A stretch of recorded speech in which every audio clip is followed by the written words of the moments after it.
अस्सलाम वालेकुम, मैं हूं उमैर और आप देख रहे हैं उमैर GFX स्टाइल। मैं हाजिर हुआ हूं आपके पास फोटोशॉप की 3rd क्लास के साथ। आज हम सीखेंगे मूव टूल और मार्की टूल। तो चलते हैं फोटोशॉप की स्क्रीन पे।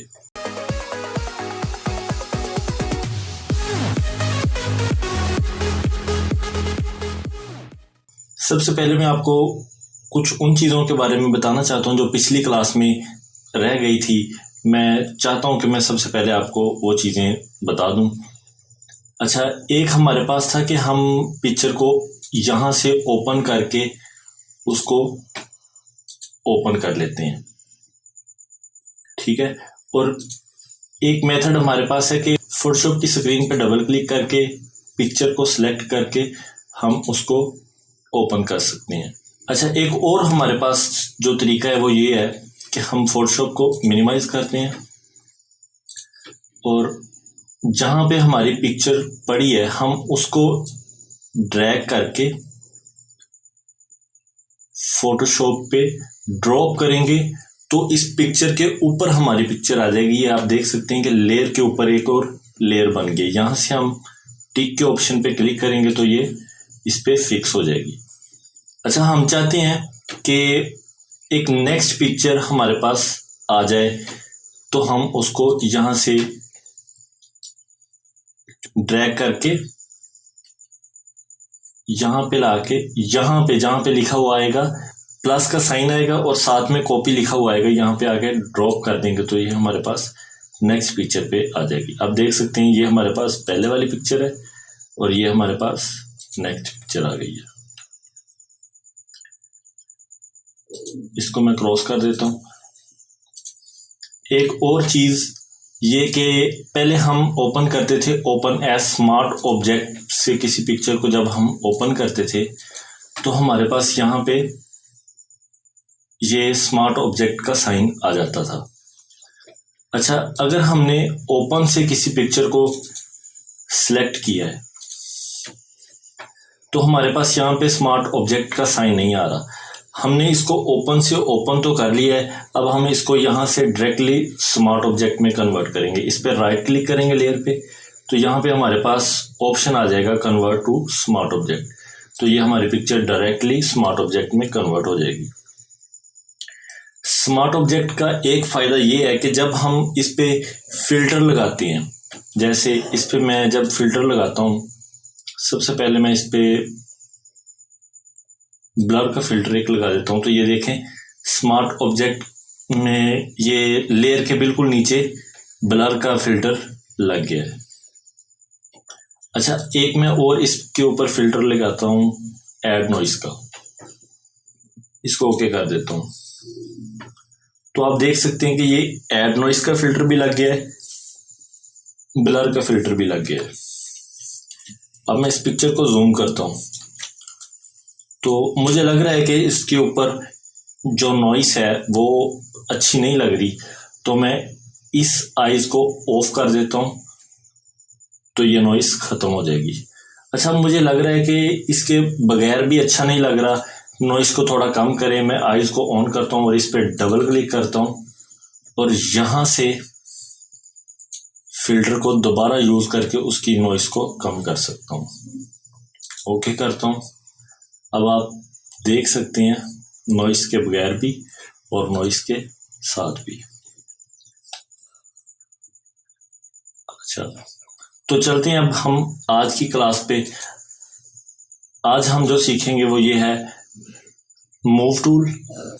आप देख सकते हैं कि मैंने अपने कर्सर को जाके स्क्रीन पे छोड़ा है टूल के ऊपर, तो ये आपको गाइड करेगा कि आपने मूव टूल को कैसे यूज करना है। मूव टूल किसी भी ऑब्जेक्ट को मूव करने के लिए यूज होता है। सबसे पहले हम पिक्चर को सिलेक्ट कर लेते हैं। अच्छा, मैं इस पिक्चर को मूव करता हूं तो ये मूव नहीं हुई, उसने मुझे नोटिफिकेशन दे दिया है कि आपकी पिक्चर लॉक है, आप उसको नॉर्मल लेयर में कन्वर्ट करें। आप डायरेक्टली यहां से भी इसको कन्वर्ट कर सकते हैं और लॉक को ओपन करके भी इसको नॉर्मल लेयर में कन्वर्ट कर सकते हैं। अब ये मेरी पिक्चर इजीली मूवेबल है। कंट्रोल जी से आपको ये नीचे यहाँ पे जो भी मैं की प्रेस करूंगा, जो मैं माउस से बटन प्रेस करूंगा आपको वो नीचे शो हो जाएगा। जब मैं राइट क्लिक करूंगा तो राइट क्लिक आएगा, लेफ्ट क्लिक करूंगा तो लेफ्ट क्लिक। कंट्रोल Z करता हूं तो ये मेरी पिक्चर अपनी जगह पे फिक्स हो गई है। अच्छा, मैं चाहता हूँ इस पिक्चर को मैं साइज में थोड़ा सा छोटा करूँ, तो आपने मेक श्योर करना है कि शो ट्रांसफॉर्म कंट्रोल्स पे चेक करना है, तो आपके पास ये इसके कॉर्नर पॉइंट हैंडल जो है इसके वो शो हो जाएंगे। तो आप इसको इजीली अप एंड डाउन कर सकते हैं। अगर आप कंट्रोल दबाकर इसको करेंगे तो ये अपनी कॉर्नर को अच्छे तरीके से यूज नहीं करेगा।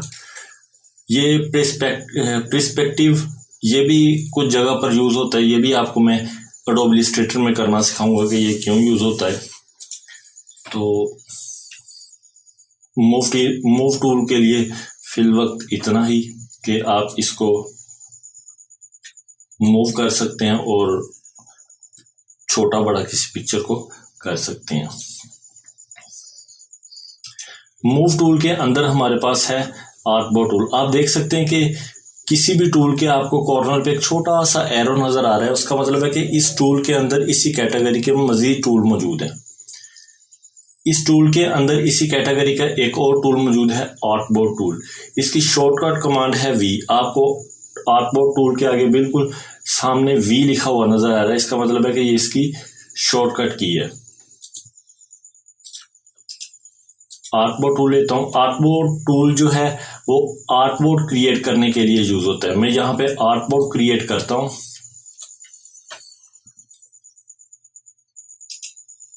आप देख सकते हैं कि इस आर्टबोर्ड के अंदर जो एरिया आ रहा है मेरी पिक्चर का वही आपको शो होगा, बाकी आपको शो नहीं होगा। आप अपनी पिक्चर को छोटा कर सकते हैं इसके अंदर फिक्स करने के लिए।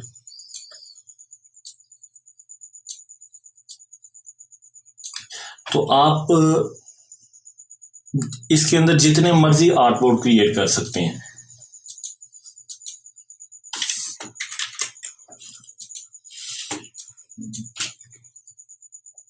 यहां से आर्टबोर्ड टूल लें, प्लस के साइन पे क्लिक करें तो आपके पास मजीद आर्टबोर्ड क्रिएट होना स्टार्ट हो जाएंगे। फोटोशॉप में आर्टबोर्ड टूल का कोई खास यूज नहीं है,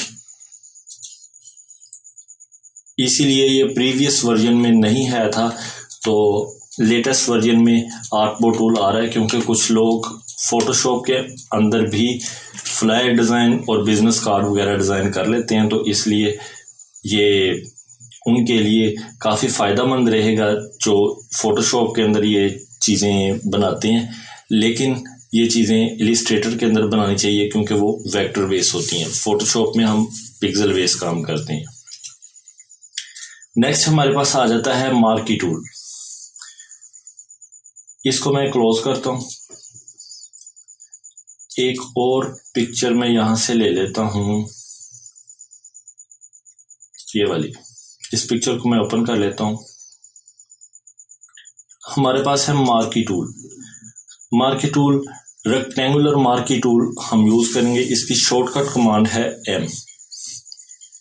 मेरे पास कोई और टूल सिलेक्ट है, मैं M प्रेस करूंगा तो डायरेक्टली मैं इस टूल पे आ जाऊंगा। M प्रेस करता हूं तो मेरे पास डायरेक्टली मार्की टूल आ जाता है।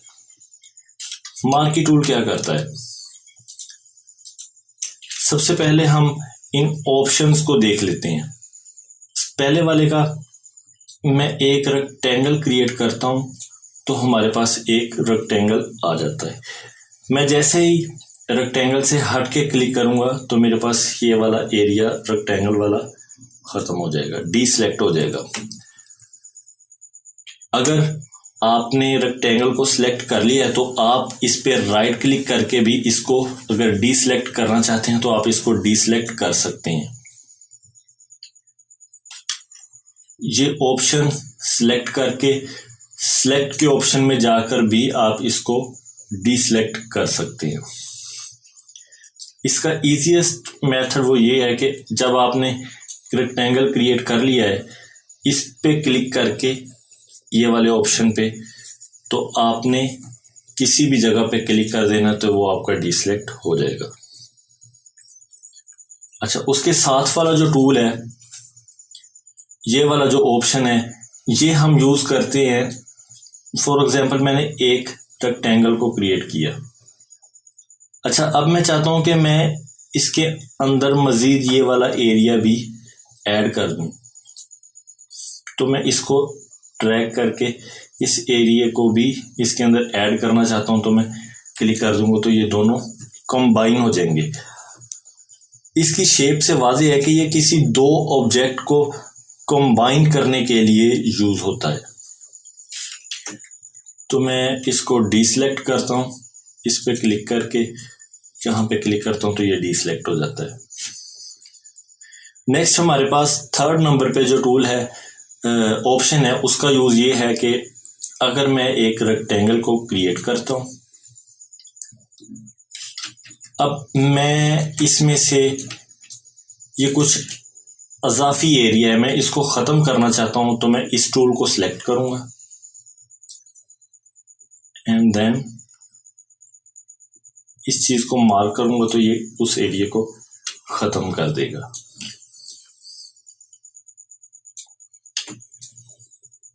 ये किसी ऑब्जेक्ट में से किसी चीज़ को सबट्रैक्ट करता है, सिलेक्शन को सबट्रैक्ट करता है।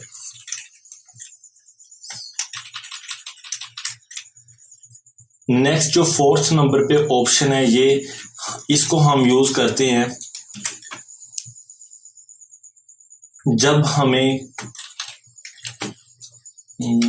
आप देखें कि मैं यहाँ पे एक बॉक्स को क्रिएट करता हूँ, इसको ख़त्म करता हूँ, डीसेलेक्ट एंड इस पे इसको मैं सिलेक्ट करता हूँ। अब मुझे इसमें से सिर्फ ये फ्लैश लाइट वाला ऑप्शन चाहिए या ये वाला ब्लैक डॉट वाला ऑप्शन चाहिए, तो मैं यहाँ पर ड्रैग कर देता हूँ तो मेरे पास सिर्फ वही एरिया सिलेक्ट हो जाएगा, क्योंकि ये ऑप्शन इसमें सिर्फ वही चीज़ सिलेक्ट होगी जो दो शेप के अंदर कॉमन होगी। जैसे आप देख सकते हैं, एक मैंने ये शेप क्रिएट की और एक ये, इसके अंदर जो हिस्सा दोनों ऑब्जेक्ट के अंदर कॉमन आ रहा है, जो उसमें भी है और उसमें भी है, दोनों ऑब्जेक्ट में जो कॉमन है एरिया वो रहेगा, बाकी सारा सबट्रैक्ट हो जाएगा। आप देख सकते हैं जी। तो उम्मीद करता हूं कि आपको इन फंक्शंस की फंक्शनैलिटी का पता चल गया होगा। अच्छा, तो अब हम मार्की टूल के यूज को देखते हैं कि हम उसका इस्तेमाल क्यों करते हैं। सबसे पहले हम इसकी लेयर को अनलॉक करते हैं और मैं इस एरिया को सिलेक्ट करता हूं। अच्छा, इस चीज को आपने मेक श्योर करना है कि आपका ये वाला एरिया सिलेक्ट होना चाहिए। इस पे राइट क्लिक करके यहां से मैं ट्रांसफॉर्म सिलेक्शन पे क्लिक करता हूं ताकि इसके हैंडल आ जाएं एंड कोशिश करता हूं कि परफेक्ट मार्किंग कर सकूं।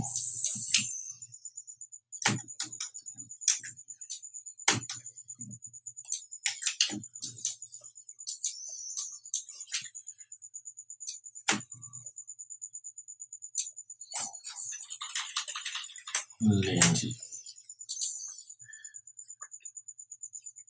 अब यहां से एक और पिक्चर को मैं ओपन कर लेता हूं, तो मैं इस पिक्चर को ओपन करता हूं। इस सिलेक्टेड एरिया को यहां पे लाकर ड्रॉप करता हूं, इसके लॉ को ओपन करता हूं, यहां से फ्री ट्रांसफॉर्म सिलेक्शन एंड इसको थोड़ा सा याद रखिए कि इसके प्रोपोर्शन को मत बिगाड़िए, प्रोपोर्शन आपका बरकरार रहना चाहिए। इसको बड़ा आप जितना मर्जी कर ले लेकिन प्रोपोर्शन खराब ना हो। यहां से आप इसको ऐसे नहीं करेंगे, आप इस तरीके से बड़ा करेंगे कि इसका प्रोपोर्शन खराब ना हो। इस पे क्लिक करते हैं। अब इसको, इस एरिया को आप सेलेक्ट करके यहाँ पे लाकर ड्रॉप करेंगे।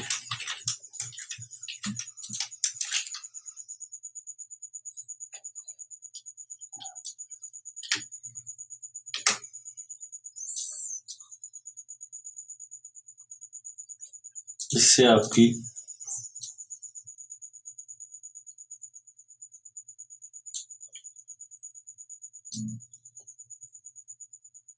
सिलेक्शन बिल्कुल ठीक हो जाएगी।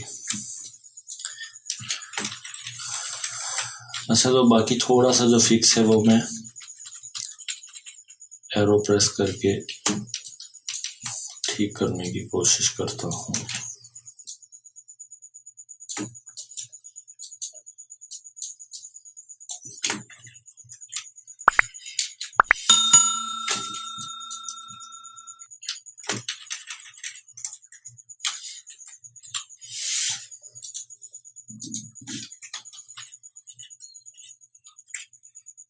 तो आप देख सकते हैं।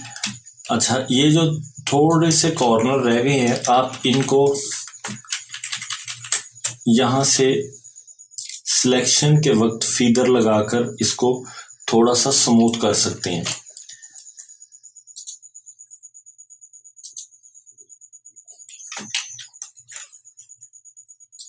आप देख सकते हैं कि जब मैं इस एरिया को सिलेक्ट करके इसको control C copy, control V paste करता हूँ और इस नीचे वाली लेयर को मैं ऑफ करता हूँ, तो आप देख सकते हैं कि इसके जो कॉर्नर हैं ये बहुत शार्प हैं, बहुत हार्ड कॉर्नर आपको नजर आ रहे हैं। आप इसको वाज़े तौर पर देख सकते हैं। अच्छा, इसको मैं डिलीट कर रहा हूँ लेयर को, ओरिजिनल पे चलते हैं। अब हम चाहते हैं कि इसके जो कॉर्नर हैं वो शार्प ना हो, वो स्मूथ हो, तो हम यहाँ से इसको फीदर देंगे 30 का।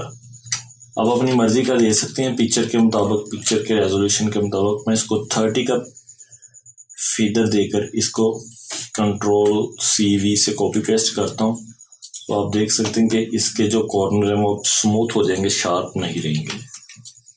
तो आप देख सकते हैं कि इसके कॉर्नर स्मूथ हो गए हैं।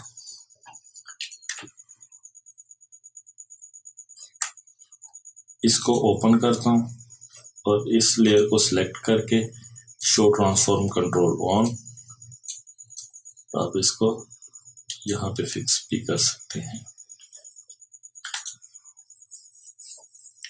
अच्छा, वीडियो लंबी हो रही है तो नेक्स्ट हम टूल भी देख लेते हैं। इलिप्टिकल मार्क की टूल, ये भी बिल्कुल वैसा ही है, फर्क सिर्फ इतना है कि वो रेक्टेंगल में है और ये थोड़ा सा ओवल शेप में है, अंडे की शेप में है, सर्कल में है। शिफ्ट से आप करेंगे तो ये बिल्कुल गोल हो जाएगा। ओ सॉरी, गलत लेयर सेलेक्ट की है मैंने, इस लेयर पे सेलेक्ट करना था।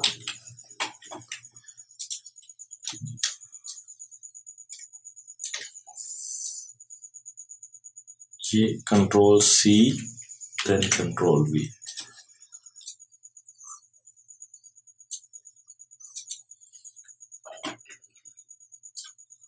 आप देख सकते हैं कि इसके एजेस भी बिल्कुल स्मूथ हैं क्योंकि यहाँ पे हमने 30 का फीदर लगाया हुआ है। अच्छा, इसको मार्क करके राइट क्लिक करके यहाँ से भी आप इसको फीदर लगा सकते हैं। मैंने 90 का फीदर लगा के apply effect at canvas bounds पे क्लिक करके ओके करता हूँ और कंट्रोल C देन V।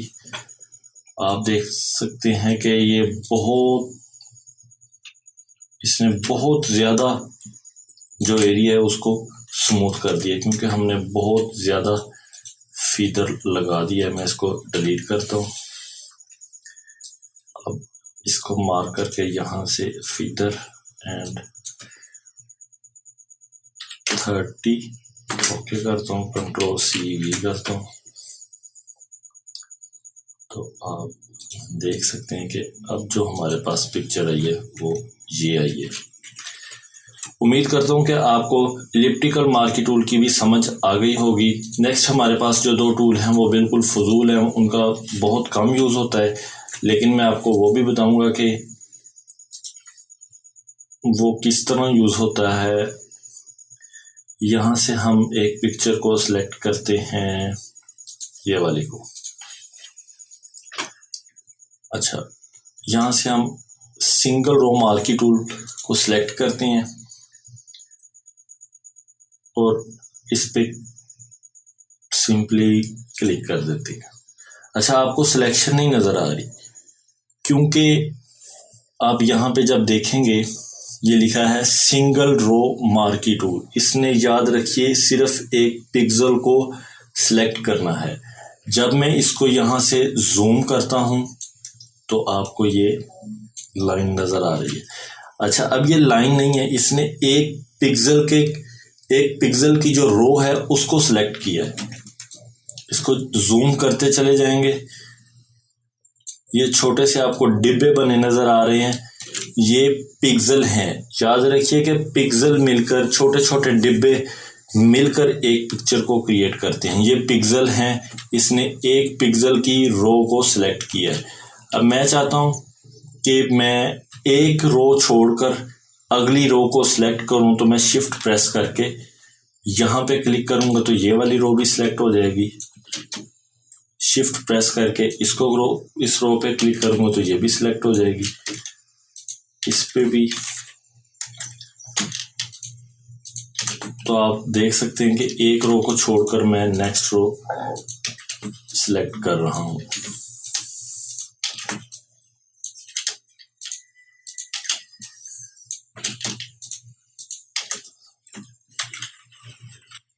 तो मैंने ये जो तमाम रो सिलेक्ट की हैं, मैं इसको लॉक को ओपन करता हूँ, नॉर्मल लेयर, और इसको डिलीट कर देता हूँ।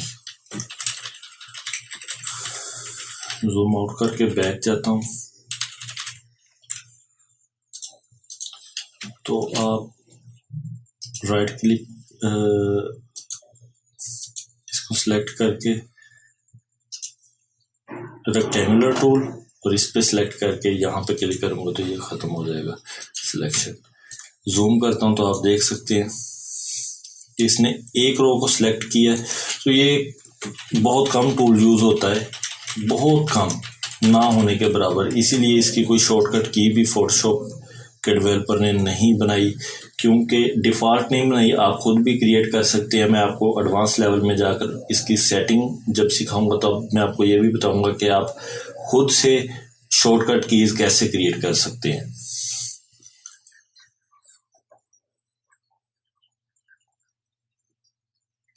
मैं यहाँ से किसी पिक्चर को इसके ऊपर ड्रैग एंड ड्रॉप करता हूँ,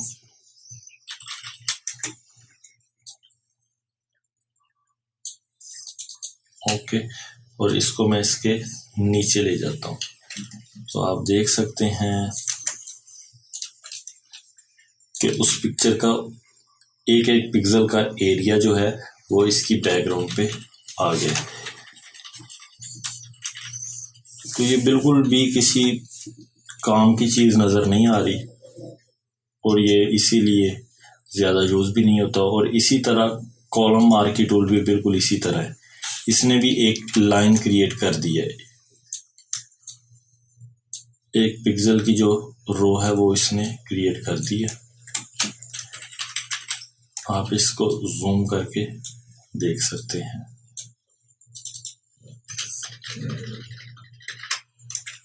ये देख लें,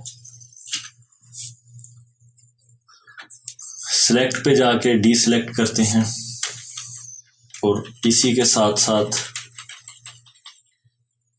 आज की क्लास का इख्तिताम करते हैं। मुझे दे इजाज़त, मिलते हैं फ़ोटोशॉप की अगली क्लास में। तब तक के लिए अल्लाह हाफिज़।